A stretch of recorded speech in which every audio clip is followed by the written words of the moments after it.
like that. No, sir. I'm starting the session by the Okay. introduction. Just a minute.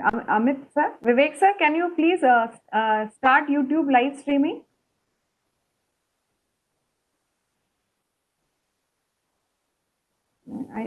Your mic Uh, is muted. Shall Started, ma'am. You can start. okay. So good morning all. Welcome to the two and session one of 1 week AICT sponsored short-term training program on optimal operation of power system incorporating renewable energy sources, that is OOPS RES 2020. Your mic is muted. Shall Started, ma'am. You can start. okay. Okay. Am I audible? Am I audible? Am I audible and visible at session? Yes. Okay, welcome to the 1 week AICT sponsored short-term training program on optimal operation of power system incorporating renewable energy sources. The speaker of today's session is Professor Dr. Akhtar Karam from Victoria University, Melbourne, Australia. And the topic of this session is the changing global environment implication for the renewable energy development. Now, I would like to give the brief introduction about the speaker, known speaker of today's session. Professor Akhtar Kalam has been at Victoria University, Melbourne since 1985 and a former Deputy Dean of the Faculty of Health, Engineering, Science and Head of Department of College of Engineering and Sciences.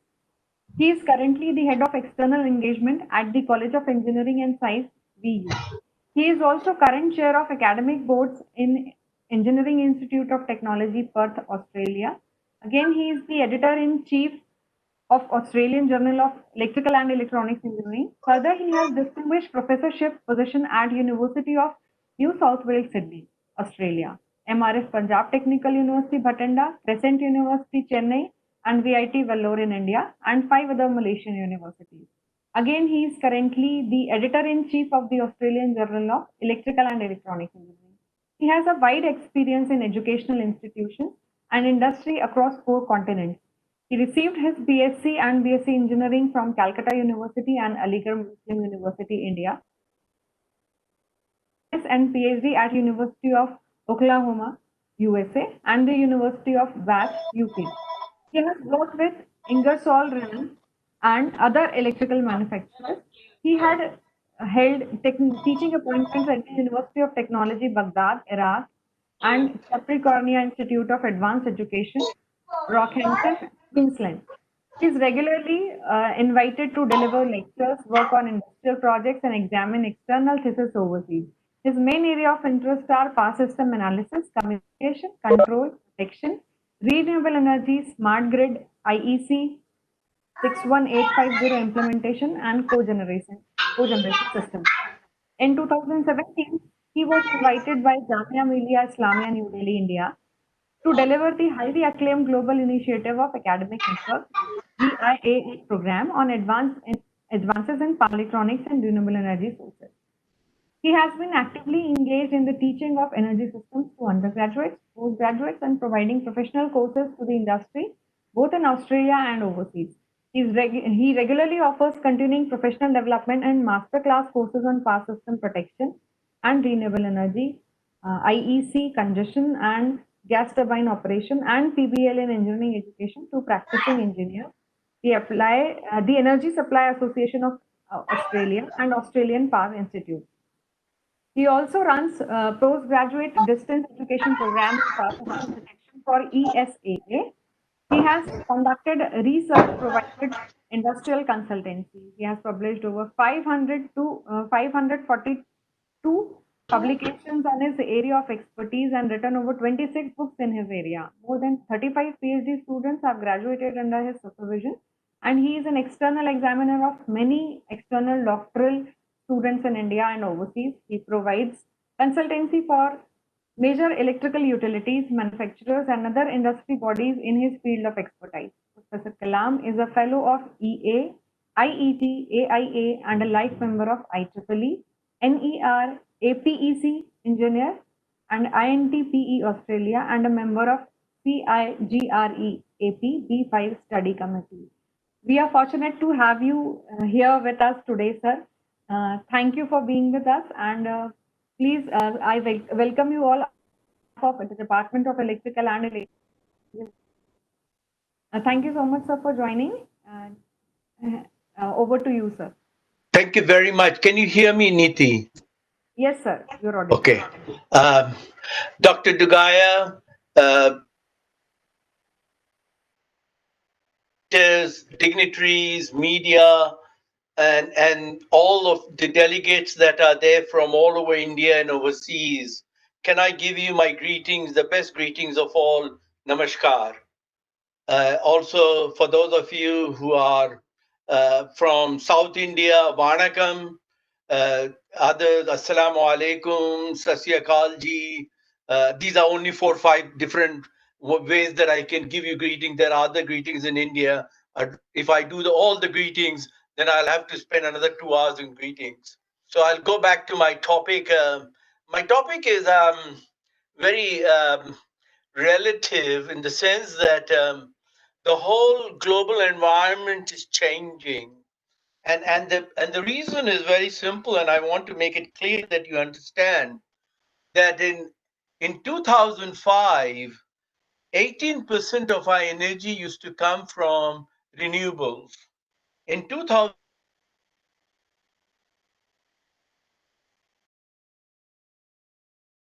in 2035, 51% will be there from renewable.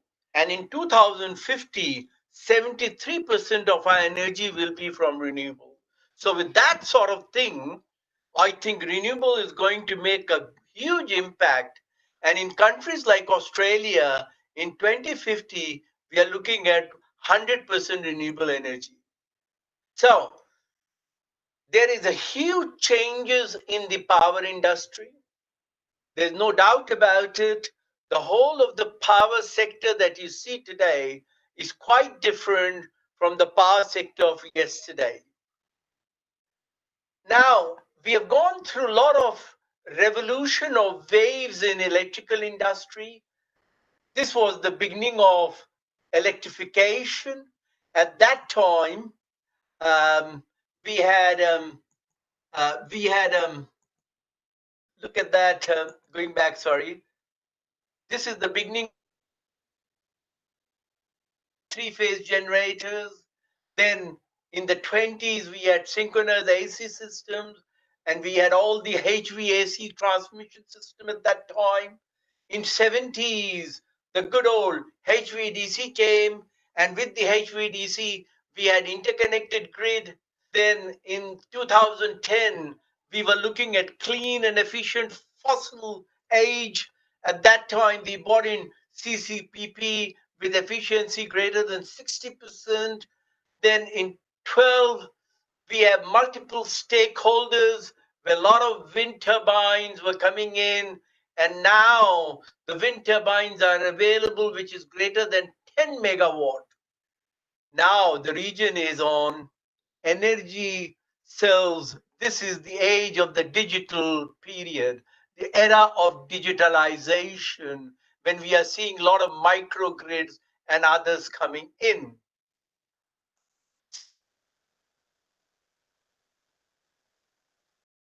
Has been such that we are now going to a lot of energy, which is the DER type, and you will find that the age when there was energy being supplied and the direction being one way, now there is the smart grid when there is a bi-directional energy balance occurring. We do not have any more consumers, we have prosumers, which are the producers as well as consumers. Then, the world environment as we see it, we've got more than 7.2 billion people at the moment. In Australia, we have 24 million people. You'd be surprised, 17% of the people in the world do not have electricity. Although in India, you have got, your whole country has been connected and you have got energy and on books connected, But I do know, because originally I come from a village in Uttar Pradesh, and I can tell you right now that in UP, lot of areas are there in UP, especially in eastern UP where I originally come from, there is hardly any electricity. As a matter of fact, there's no electricity at all in my village. Now, 2.8 billion people out of the 7.2 billion people rely on solid fuel for cooking and heating. Believe me, the world population has a very low standard of living. The future is that, in spite of COVID, our population in 10 years' time is going to increase to 1 billion people. And majority of that will happen in developing and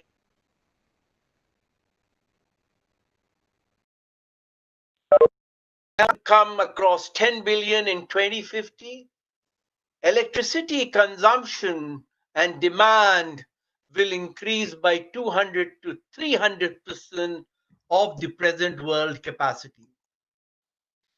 So we are going to move from a completely disruptive area to a completely transformative area. The whole of the industry is changing. There is huge amount of multiple disruptive forces. And many of the times it has been good for consumers. And there has been adverse impact, and this has been a priority for all the consumers. We are now leading to a world of competition, therefore you're finding a lot of private.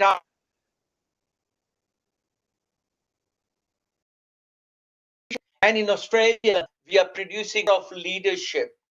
Regulatory settings need to be agreed early. So we have to have appropriate technology standards, which we do not have at the moment. We must have a competitive neutrality. We must have ring fencing of monopoly businesses and a cost reflective network tariffs. So it cannot be the same old traditional off-peak and on-peak tariff that we have now. If we do not manage this transformation and transition properly, we will lose the opportunity to transform the industry, and we will never have our consumers to become prosumers. Now, there are disruption, and these disruptions, I believe, are very positive. There, which is in three sectors: in the technology sector, in regulation and policy, and in competition. In technology, we have got all sorts of technology today. We are looking at solar, we are looking at energy storage, we are looking at control system.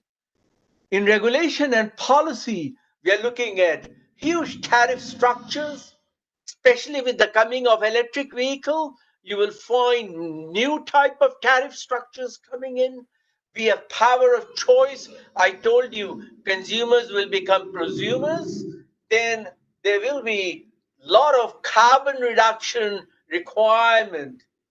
There will be competition, my friend, and there will be new types of business modules and new types of startups will happen. So this is today's market, and the future of the grid is like that. So on the electricity, if you look at it at the electricity price, has the electricity price gone down because of these privatization, and has it gone down? You will find it is not so. Although competition has come in, many electricity industry, especially in Australia, they have introduced cost, which are unheard of cost. We have got our cost, which is here in Australia. Look at this cost. This is a new impost which has come in, which is the network cost. It is like an insurance company charges that our electricity companies are charging. So if you look carefully, taxes have increased, our network cost has increased, and overall,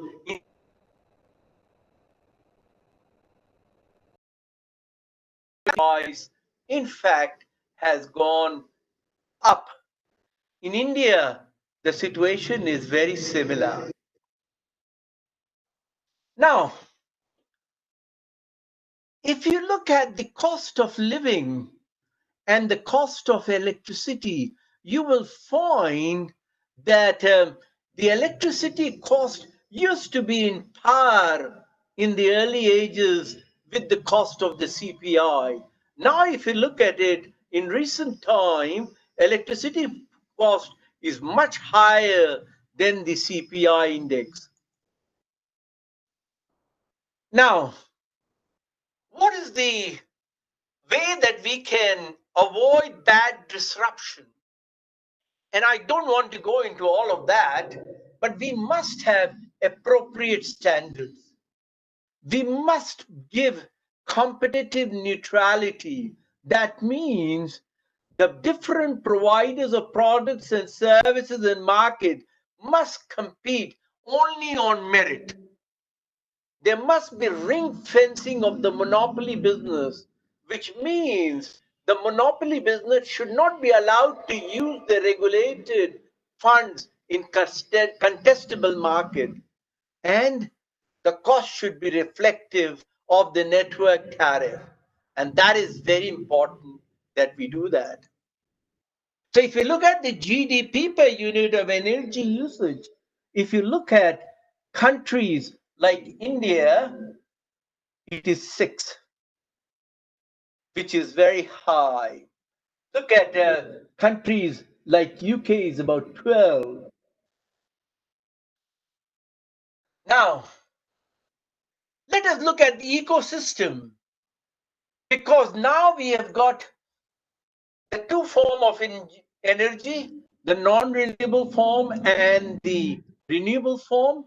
In the renewable form, we still have coal. In India, you still are dependent a lot on coal. In Australia, presently, 2/3 of our energy comes from coal. So we are still using a lot of fossil fuel plant.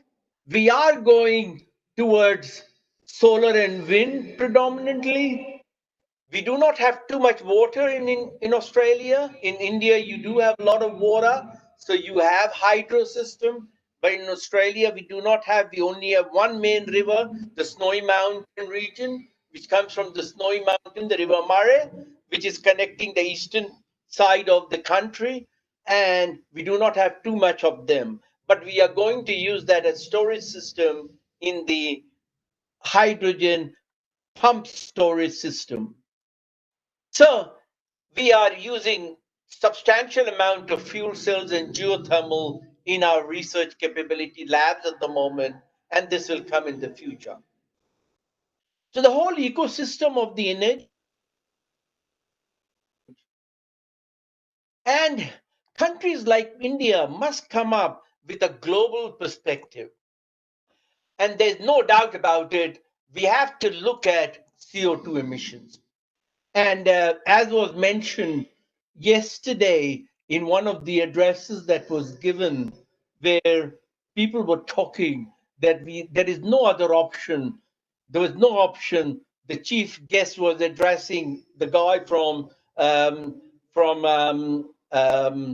one of the industry in Bhopal was addressing when he was saying that the CO2 emission has to come down. He was from the environmental engineering area. So you have to look at renewable energy. That renewable energy just on the top of our houses, on the rooftop, is not enough. We'll have to look at large scale energy generation. Okay, we have to look at distribution generation, look at the life cost, and look at all the life of the equipment and maintenances. sorry to report, nuclear energy that countries like Australia has to think again on the nuclear policy, where we have as an undisclosed statement.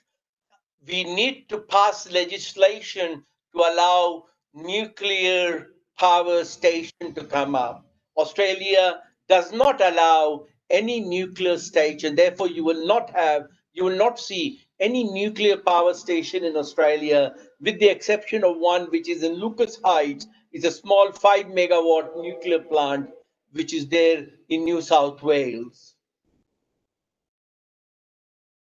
Now, let us look at what is happening.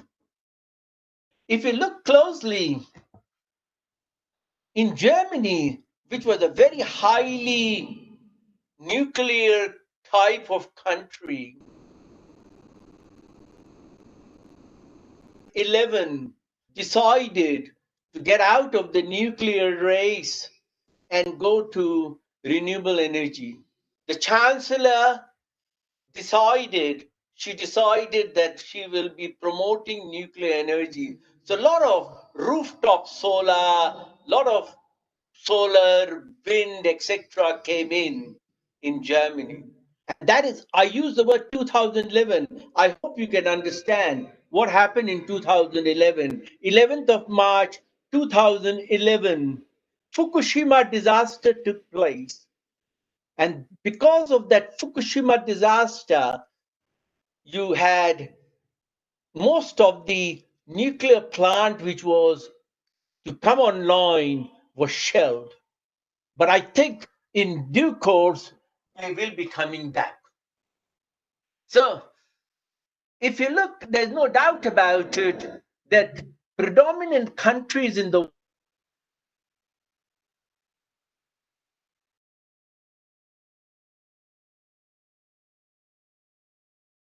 energy are you will see India definitely is amongst the elite four people in the four groups of people who are there using substantial amount of renewable, or they are either there or they are under development. Look at it in India, a lot of things are okay. If you look at the solar prices, one of the things which was against solar energy was the cost of solar plant. And if you looked at the power purchase agreement and the power purchase agreement execution date, you find that the price has been dropping substantially. And now solar has become quite competitive. And why we can reduce our CO2 emission by using demand side efficiently, by using energy saving devices, we can reduce our energy or CO2 emission by 80% in 10 years' time. In the supply side, we can look at cleaner sources. Now, more and more wind generation is coming in. Solar is definitely there. Biofuels are coming in. Nuclear will have a comeback. And we will reduce our emission and we will reduce our deforestation. We have to adapt and we have to strengthen our flood defenses so that we can adapt to the impact and effects of these climate changes that are happening as we are talking today. So,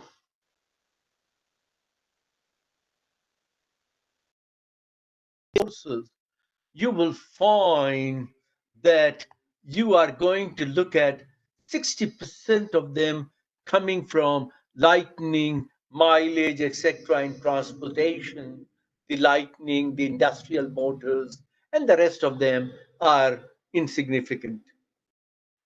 Then, as I said, renewables. Where is the answer? The answer is renewables. And now someone might ask, why renewable? Why should we go for renewable? First thing, renewable, you have to make sure that you do not deplete your natural resources. You want to make sure that your natural resources, you leave something behind for your future generation, your children, your grandchildren, your great grandchildren. At the moment, everyone is talking about global warming. One of the keynote speaker was mentioning about 1.5 degrees Celsius. I think it was Professor Solanki from IIT Bombay who was talking about 1.5 degrees Celsius. We are hitting that 1.5 degrees Celsius. If we do not reduce it to less than 1.5 degrees Celsius, all our Arctic Circle and the Antarctic Circle, the ice are melting. So this is definitely a political tool as well as a public tool because that is impacting us. We have to have effective method to reduce our CO2 emission. In the same token, we have to give guarantee to the energy security for the countries which are deploying it, especially the developing countries like India who want more energy. We have to make sure that energy security is there for them. We have to make sure that there are legislation.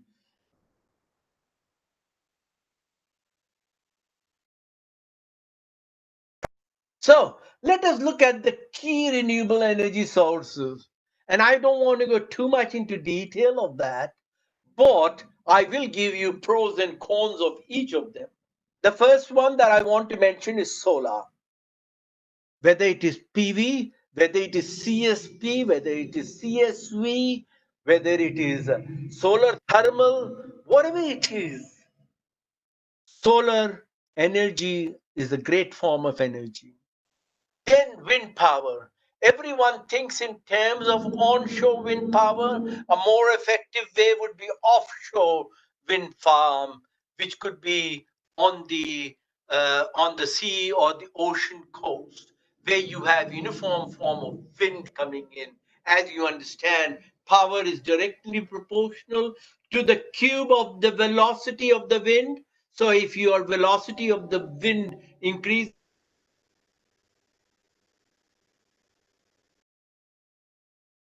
naturally your power will be much greater.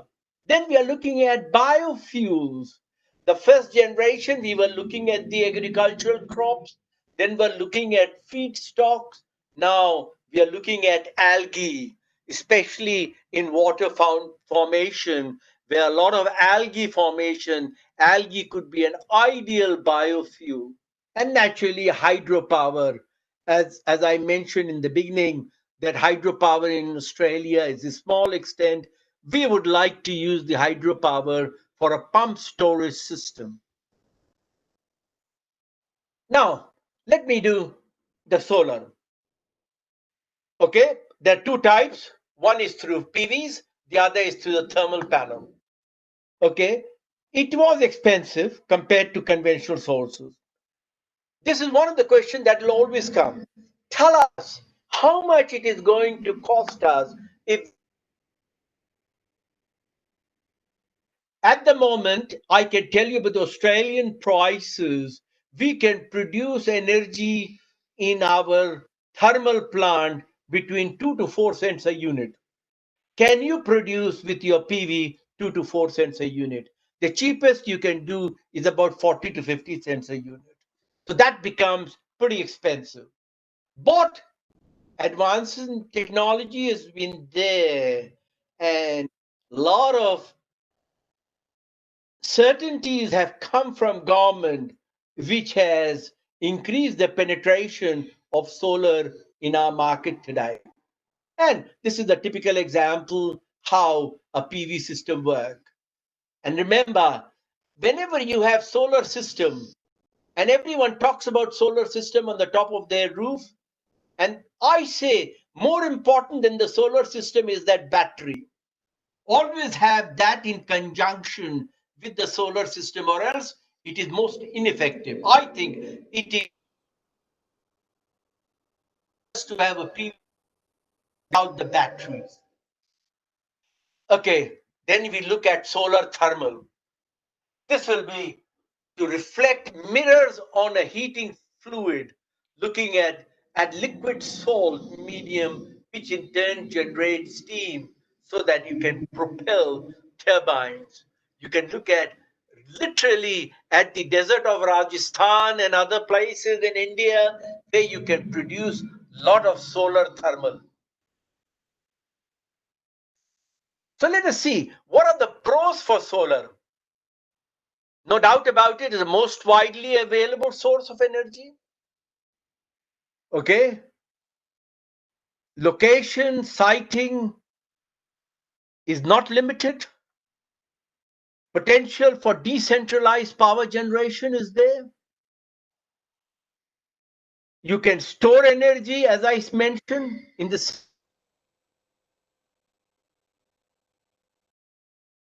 you can build it in a module form so that you can scale it up or down. You can look at grid parity by increased demand and driving the down cost. These are definitely the advantages. Let us look at the disadvantages.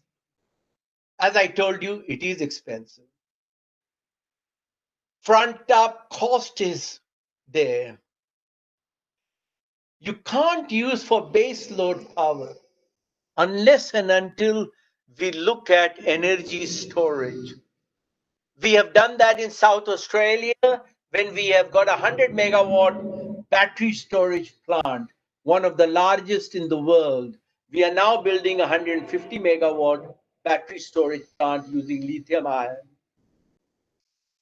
There is great stress on the grid because of the fluctuating nature, and one of the problems is the difficulty in storing energy. However, that's why I told you, if you use battery in conjunction with the solar power, you can actually store substantial amount of energy. So, if you look at it, if you look at the PV market, you see how from 2005 to 2020, how from very small number of 2.1%, we have come nearly to 60-65% of our base growth, which has increased dramatically. Look at countries like India. Okay? Measures has been taken. You have got huge amount of government targets which are weighing in favor of having more solar generation in India. Regulation. Okay? We have to increase from 30, I told you, to 12 cents per kilowatt hour. Okay? We need the taxation system so that in the United States, they're already doing it. Look at the different system size and have different policies, and system which is less than 1 megawatt can benefit from a net metering system. And look at the price of solar. Look at this in Australia itself. Look at how it was 14 cents per watt, $14 per watt. It has now gone to less than $3 per watt. The future prices are going to be much lower. See, the prices are going to come down and substantially down. You will find that batteries, etc., will bring it further down. This is without the batteries and this is with the batteries. Now we go to the wind power. As you all know,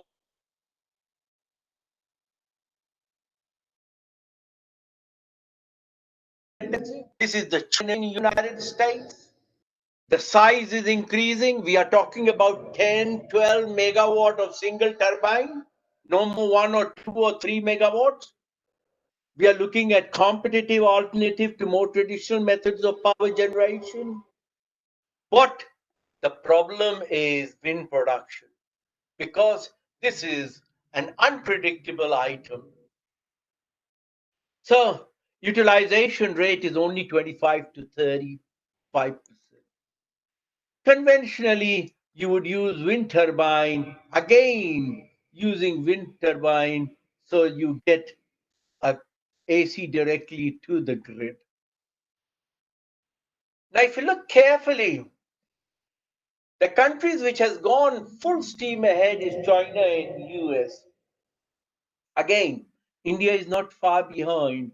India is among the top 5 countries in the world for wind generation. If you go South India, you will find huge amount of wind turbine. The only unfortunate thing that I found, because I often go to South India, is that on the Western Ghat you will find many of the wind turbines do not work. Most probably their use by date is over. So the advantage compared to solar and hydro, land requirement is low. You can build it offshore. Remember, offshore, you have got a steady supply of wind.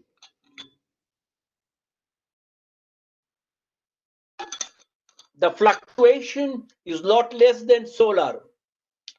And no doubt about it, this is cheaper than solar. If you are using these mass wind generation, you can produce that at the moment for 12 cents a unit. The disadvantage is that onshore, there is a premier sites are all saturated. I mean, in South Australia, we have got a lot of wind, but all of them have been taken. In Victoria, we send it in the border of South Australia and Victoria, we have got a lot of wind sites. However, they're all been taken. Intermittency is an issue. Okay, offshore is expensive, but you get better quality wind. Energy storage is not viable. One of the things which we have to be careful is noise pollution. This is something I want to mention. Remember, and I keep on talking about it at all times, many people and engineers are renowned for this. They have considered they built the best wind turbine. They forgot about the frequency. Did you know that those who live in close proximity to wind farms, their children is because of the low frequency noise that comes out of the propelling of the blades that you hear, and many of them are deaf. So in Australia, we have a rule that in 2 kilometers of any residential site, you cannot build a wind farm or cannot erect a wind turbine. Noise pollution is a very big issue. Now, global situation is such a wind, such that look at that. If you look at it, this is how much we are going to be going from our situation that we have today and looking at it in 2050 from today that is now to look at the growth that we are going to go through. Also, there are a lot of key trends and players. You have to look at the regional issues with new policies, with new scenarios, advanced scenarios. Look at what are the various type of factors which are there, and these are various OECD. Look at China and the various countries. If you look at India, with the new policy scenario is 9%, with advanced scenario is about 8%. Regulation. US is good in regulation. They have built a lot of regulation. They have got regulation for 14 of the states, which has got more than 1,000 megawatt of wind capacity. Texas has approved $5 billion for expansion of the state electricity grid utilizing wind energy. Federal production tax credits are there, which provides tax credits for 1 to 2 cents.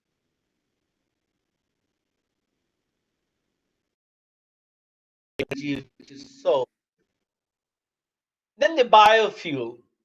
In the biofuel, there is ethanol, which is an alcohol distilled from plant material, which is corn in the US, sugarcane in Brazil, wheat in Europe. And this is used in gasoline substitute or blend stock. We have to be careful that we do not destroy our normal livelihood. In UK, this happened about 5 years back with incentive given for producing biofuel. Everyone converted their wheat into biofuel, and there was no wheat for eating purposes. You have to be careful that you do not go to that extreme. Countries like US and Brazil account for 90% of global ethanol production and consumption. Ethanol can be blended to 10% of the gasoline pool without having any notice. But many people add more, and that actually spoils your engine performance dramatically unless and until you modify your engine specification. Biodiesel is also a transformation of animal fat or vegetable oil, and feedstock represents about 80% of the total cost of producing biodiesel compared with 60% of ethanol. Now, biofuel life cycle can be everywhere. Look at that. End users, distribution, processing and conversion, then transportation and feedstock. The advantage of biofuel, renewable, pollution is less, it is easier to transition, no extra infrastructure is required.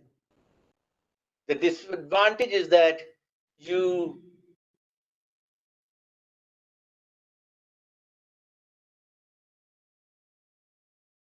out whether producing them actually requires more energy than they generate. This is some question that many people have asked. Is it still polluting when compared to wind or solar? So let us look at the key factors, and this is the various renewable fuel standard program where we had initially we were looking at the corn ethanol met with challenges, and with the new technology, with this renewable fuel standard utilizing advanced biofuel, you can see that the billions of gallons per year consumption improved dramatically. Hydroelectric. We all know this. Okay.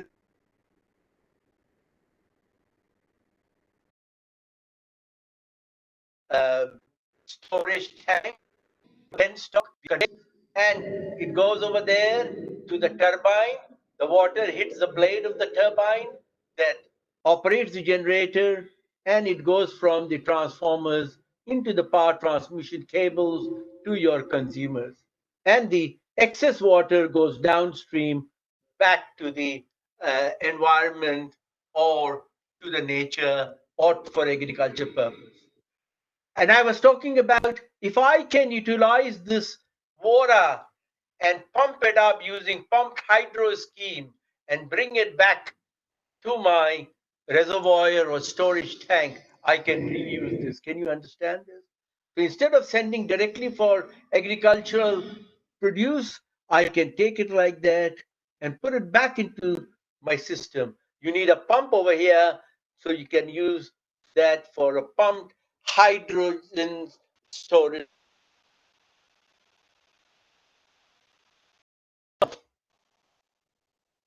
It is very mature technology because it is the oldest form of energy. It is great global contributor, not very good in Australia because we do not have water. It is only good in a state called Tasmania where there is a lot of hydro plants over there.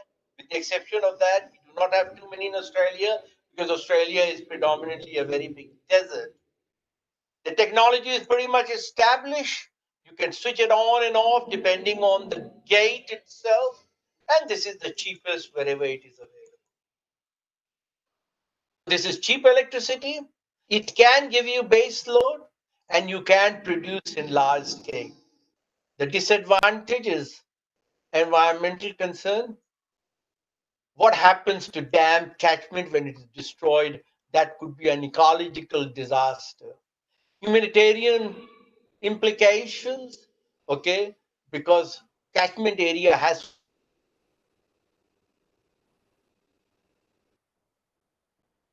of water, especially the season, depends on upfront capital investment cost and looks at the number of potential sites or locations.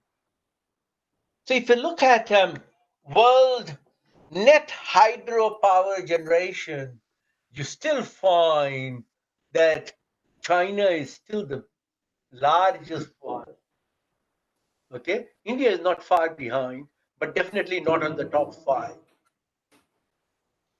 Now look at the economics, because this is very important. Ultimately, everyone will ask you, can it be cheaper or will it be competitive to your thermal plant?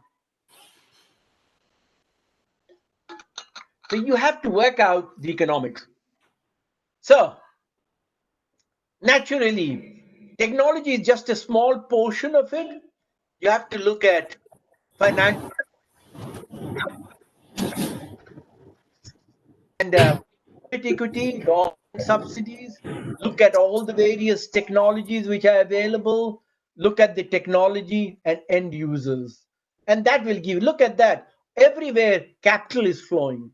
Only the technology is used, the clean technologies.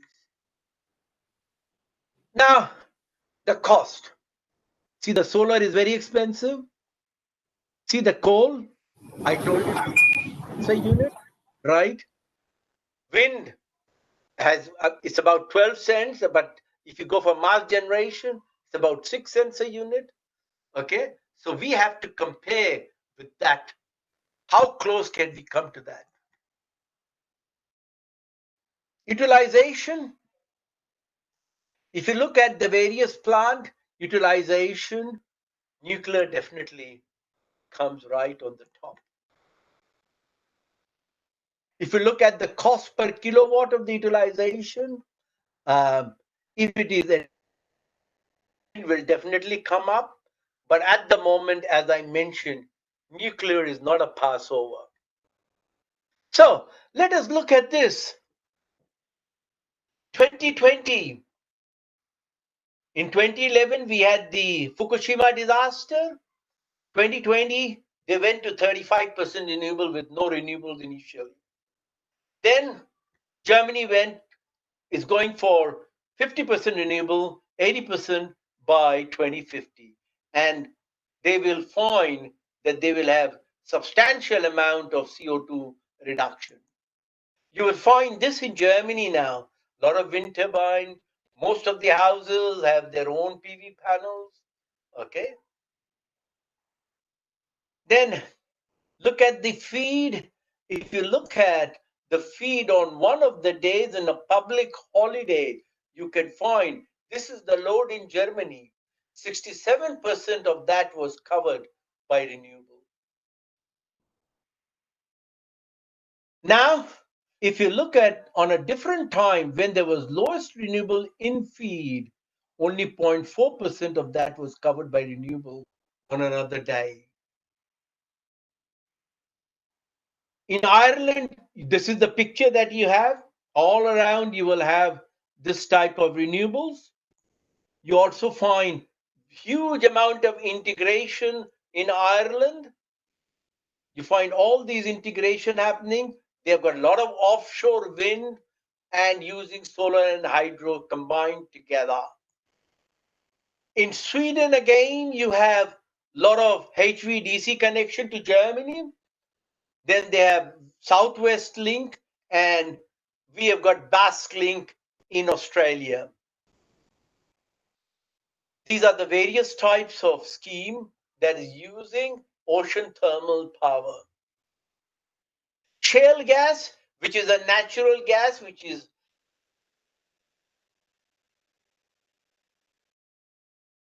gas in the United States. In Australia, in our Basque Link, we are using substantial amount of shale gas coming from our Basque region. And they are going to be spreading their potential gas shale all over Australia, and hopefully we will be exporting to our Asian neighbors. Then a lot of shift has been going from coal to gas. Many people have been going from coal to gas. Look at that. Many of the plants have been retiring and new plants are coming up. And these are all gas plants. In US too, look at that. The coal-fired plant and others are coming down. And look at the natural gas plants going up. Renewables are going up, but not to that extent. Nuclear is steady. Look at that. I've used the word 2012. The on 11th March 2011. The advances in renewable, if you look at it, non-hydro renewable sources grew. That means the solar went up, the wind went up, geothermal went up, biomass has gone up. Look at the demand. There's been a stagnation. This is the trend and the moving averages of that toy. So typical home is down by about 4%, and lighting is down by about 65% because of energy efficiency. Grid has been modernized. New communication standards have come in with the advent of 61850. New interconnection rules have come in. Smart grid formation is there. Integrated planning and operation is there. And there are a huge amount of policy and regulation changes. This is what happened. And that earthquake that took place with the tsunami in 2011 caused the Fukushima Daiichi nuclear power station to develop cracks in the three nuclear cells. Okay?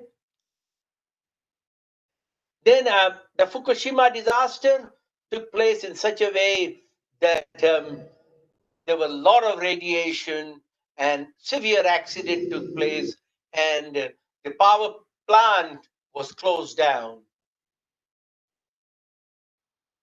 Okay? And if you look carefully at the way countries like India and China and Africa are increasing, okay, you will find that there is a direct increase in India is increasing. Look at the China.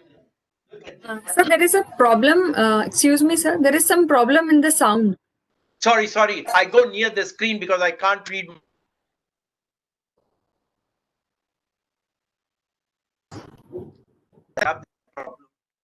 I'm getting away from my computer and I'm going near the screen. Niti, I'm not as young as you. I take a bit of time trying to read stuff. So if you look at non-OECD countries and OECD countries, you find that there is a gap developing.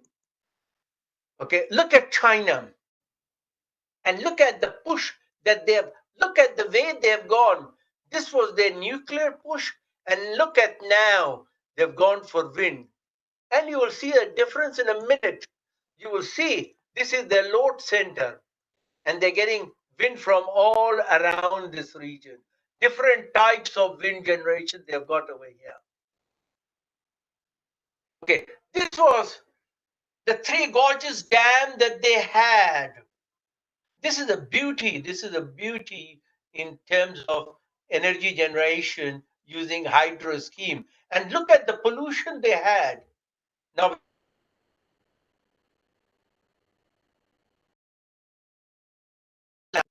Okay, major interconnection, they're using HVDC link. In India, you find that you still have about 60% of your energy coming from coal-fired plant, but you are going towards renewable because of all the incentives that the government is giving. Okay, and the various type of technology you're using is ultra high voltage AC, you're using high voltage DC links, you've got HTSCs, high temperature superconductor cable, you've got fault current limiters, you've got compensation using STATCOMs, you've got smart transmission wide area network, and you are using VSC technique, HVDC, and for DC grid, and you have got smart grid, which are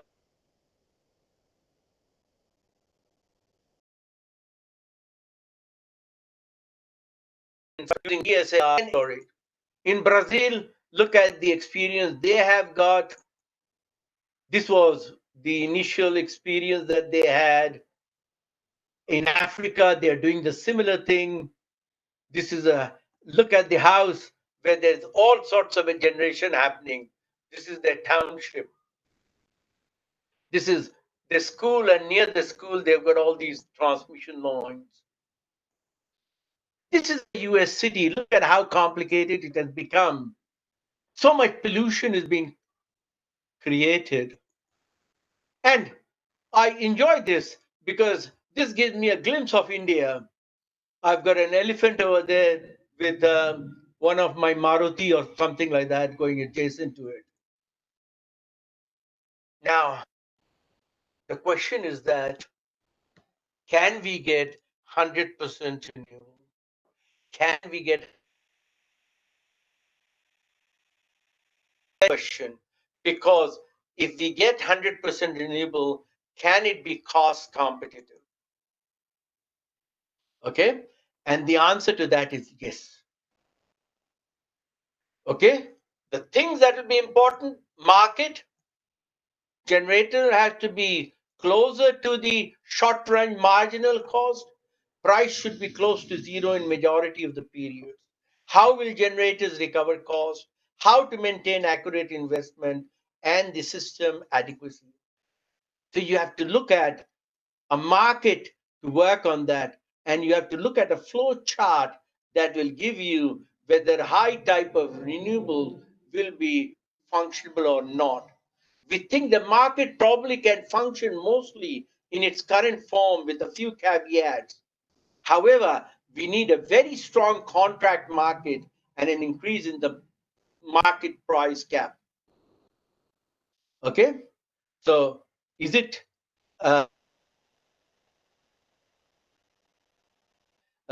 monitoring of the issue?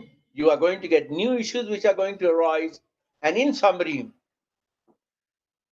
can we get 100% renewable? And the answer to that, I think it is possible, but it is worth thinking. But the question is that when will it happen? In Australia, we are looking at in 30 years' time, we should be approaching 100% renewable. In 2050, we think that in 30 years' time, we are very much closer to 100% renewable. Now, technicality, is it possible? I think we can do that. Technical issue is not a big issue. We engineers can solve any technical problems. Cost. I believe that the cost is manageable. I believe that the type of cost, depending on the type of generation, giving the gap cost. Will the market work? Answer is that this will challenge our existing market model, but we need to make dramatic market reform in this time. Now, I just want to end this by saying that just before that. I believe that we need to have local action. We need our city mayors, our governors, our chief ministers to look at different areas of technology. We need to reduce our uncertainties. If the answer to these three questions, opportunities to exploit it in city like Bhopal, which is the greenest city in India, which can have wider economic benefits, and it can develop your investment and deliver vehicles. Thank you very much. I'm right on time. Am I right, Dr. Dugaya? Yes, sir. Thank you. Thank you so much for the wonderful lecture. Am I audible? You're audible to me. I don't know about others. Thank you so much, sir, for Yes, timely ma'am, you are completion of audible. this. Okay, and this is a wonderful lecture. And the topic you have chosen is the need of the hour, sir, for because the world, we are having lots of technological developments, but at the same time, they have the hazards too. So we need high time to save the environment and to grow towards the renewable energy and sustainable energy to save this world. And so that our next generation, coming generations, can get a better place to live. Thank you so much, sir, for sharing. I really liked the content of the lecture. You have given insight for all the almost all the renewable energy sources and the impacts and the current data and the facts and figures, which are very important for us to be known. And I hope all the participants have lots of takeaways from your session, sir. I would just like to take few of the questions which has been coming to our YouTube live chat box. If participants, if there are any more questions, you can put it down. As we are going to end this session within next 10-15 minutes, because we have the another session on at 1 p.m. as per Indian Standard Time. So, sir, there are a few questions. One question is for Mr. Pankaj Virkar. How can alternative fuels like biofuels, natural gas plants can help to reduce the global warming? I don't know whether you have seen um, some of the video that has come from India, where they're using lot of biofuels from using traditional crops and other things. I forget the name of. Yes, Amir Khan is his name. Amir Khan is a film star, Bollywood star. He has done one which shows how they are using traditional, conventional products like animal products and using that, and the affluents from those products that they are getting, they are producing bioenergy and biofuel. Now, if you do that, you will find that you will reduce your environment intake substantially, or else these are going to destroy your forest. These are going to destroy your ecology. So biofuel is very good. Biofuel can be of great advantage. You can use it for driving your cars and all. And in the same token, is environmentally friendly. But instead of decaying those products that I talked to you about, especially animal decays and other things which are there, we are also using for fruits. We are using from fruits. We are using from affluents from pigs. We are using affluents from chickens. to produce beautiful energy for our home consumption as well as for reducing the footprint in the global warming scenario. Thank you, sir. There is one more question from Mr. Pankaj Virkar. How come shale gas and natural gas become renewable energy sources? He's asking. Sorry? Sui How gas? come shale gas and natural gas become renewable energy sources? No, I did not want you to. I use the word that the feeling in the olden days was that coal-fired plant can be replaced by gas. And shale gas in Australia was very popular because we found shale gas and Tasmania in our basket. And we thought that would be the answer to all our questions because we are going to reduce the carbon footprint. However, recently in the last 5 years, we have found out that this emits a low level of nitrogen oxide. And therefore, this is no longer a carbon friendly or environmentally friendly fuel. Now, how come it is a renewable? It is not a renewable. It is not a renewable. If I've said it, I've made a mistake. I take back my thing. It is not a renewable. It is a fossil fuel plant and it is not renewable. Gas is not renewable. But I gave an example of shale gas, which is very commonly used in the United States and now in Australia. Okay, thank you so much, sir. Sir, there was one more question actually, which has been something diverted from this topic. But somebody has asked yesterday's session, and the question was missed that can the PV recycling, photovoltaic cell recycling harms the nature? This is one of the biggest. This is a very good question. Number one. Number two, one of the biggest criticism about PV is that after the use by date of PV, what do you do with all the PV cells? Because a lot of silicon is there. You go and put it in your dump yard, you go and put it in your waste, you are going to produce toxic element. So it is not going to be at all environmentally friendly, it's going to be environmentally unfriendly.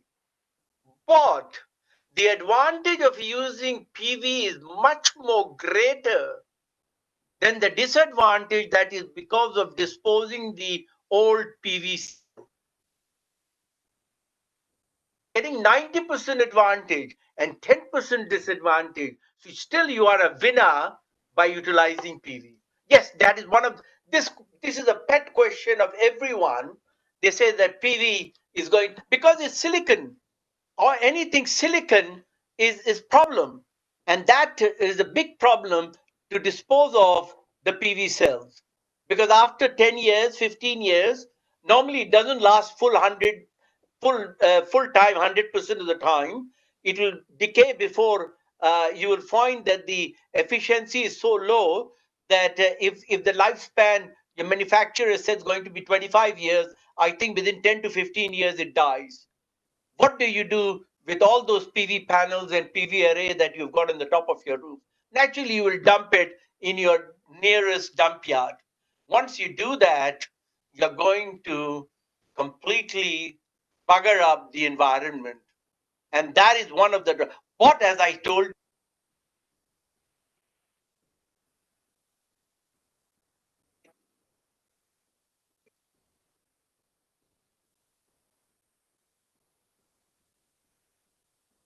Okay, Dr. Okay, Dugaya? thank you so. Yes, sir. Yes, sir. Please. Thank you so much, sir, for the wonderful session. I hope there is no question has been covered, I guess. And so we are ending the lecture by thanking note to you, sir. I just want to show the certificate, which is the actually in the form of gratitude. This is so. Yes, sir. Are you able to see this? Yes, I can definitely see it. Thank you very much. For being here with us, and we are looking forward to hear you for our next STTP, sir, also, which has been which will be organized in August, last week of August, as Shefali ma'am has requested to you. So we'll be in touch with you for the same. Thank you so much for today's session, sir. Thank you so much, everyone. Thank you so much, all the participants, to join the session. And Thank I you very hope much. there are. Thank you very much, Dr. Dugaya. It'll be a pleasure again to do something for CERT. I always enjoyed Bhopal and the hospitality. I'm grateful to Dr. Jain to allow me to come and join in this session and share my little bit of knowledge with all of you.